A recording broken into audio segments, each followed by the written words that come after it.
सदस्यगण, जब देश के विकास का लाभ अंतिम पायदान पर खड़े व्यक्ति को भी मिलने लगता है तो भी विकास सार्थक होता है। मेरी अंत्योदय की वह भावना है जिसके प्रति मेरी सरकार संकल्पित रही है। गरीब को गरिमापूर्ण जीवन मिलने से उसमें जो सशक्तिकरण का भाव पैदा होता है और गरीबी से लड़ने में उसकी मदद करता है। स्वच्छ भारत अभियान के तहत बने 12 करोड़ शौचालय, प्रधानमंत्री उज्ज्वला योजना के तहत निःशुल्क दिए गए 10 करोड़ गैस कनेक्शन, 80 करोड़ जरूरतमंदों का राशन, सौभाग्य योजना, जल जीवन मिशन जैसे अनेक योजनाओं में गरीब को ये भरोसा दिया गया है कि वे सम्मान के साथ जी सकते हैं। ऐसे ही प्रयासों की वजह से देश के 25 करोड़ लोग गरीबों को परास्त करके आज अपने जीवन में आगे बढ़ रहे हैं। इन्होंने न्यू मिडिल क्लास का एक ऐसा समूह तैयार किया है जो भारत की ग्रोथ को नई ऊर्जा से भर रहा है। माननीय सदस्यगण, भारत जैसे देश की आर्थिक उन्नति मध्यम वर्ग मिडिल क्लास की आकांक्षाओं और उनकी पूर्ति से परिभाषित होती है।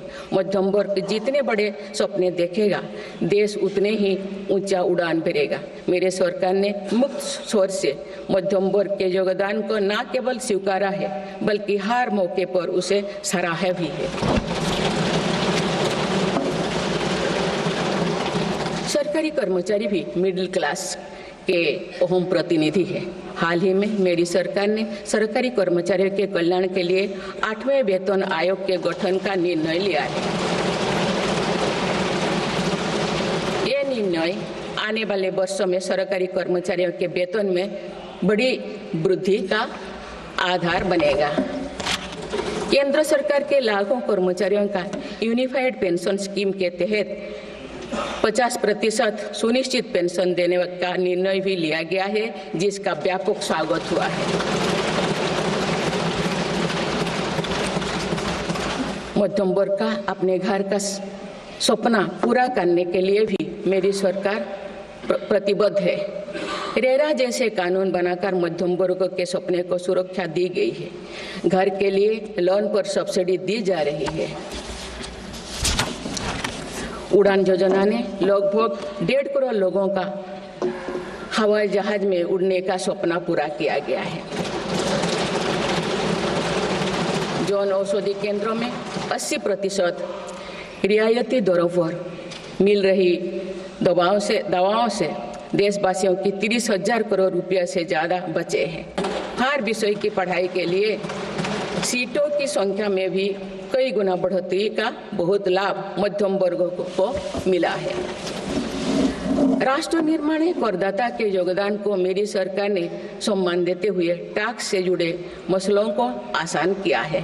टैक्स विवादों को कम करने के लिए फेसलेस मूल्यांकन की शुरुआत कर पारदर्शिता बढ़ाई गई है।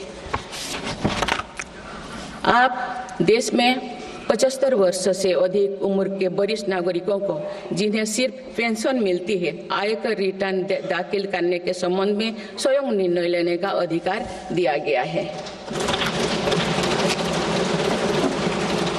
माननीय सदस्यगण, मेरी सरकार महिलाओं के नेतृत्व में देश को सशक्त बनाने में यानी ह्यूमन लेड डेवलपमेंट में विश्वास करती है। नारी शक्ति बंधन अधिनियम के द्वारा लोकसभा और विधानसभा में महिलाओं के लिए आरक्षण इस दिशा में एक महत्वपूर्ण कदम है। राष्ट्रीय ग्रामीण आजीविका मिशन के तहत 91 लाख से अधिक स्वयं सहायता समूहों को सशक्त किया जा रहा है।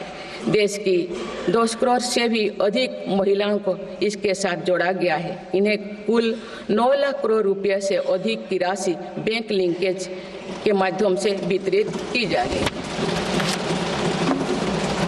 मेरी सरकार का लक्ष्य देश में 3 करोड़ लखपति दीदी बनाने का है। आज 1 करोड़ 15 लाख से भी अधिक लखपति दीदी एक गरिमामयी जीवन जी रहे हैं। इनमें से लगभग 50 लाख लखपति दीदी बीते 6 महीने में बनी है। ये महिलाएं एक उद्यमी के रूप में अपने परिवार के आय में योगदान दे रहे हैं। इंश्योरेंस फॉर ऑल की भावना के साथ कुछ महीने पूर्व ही बीमा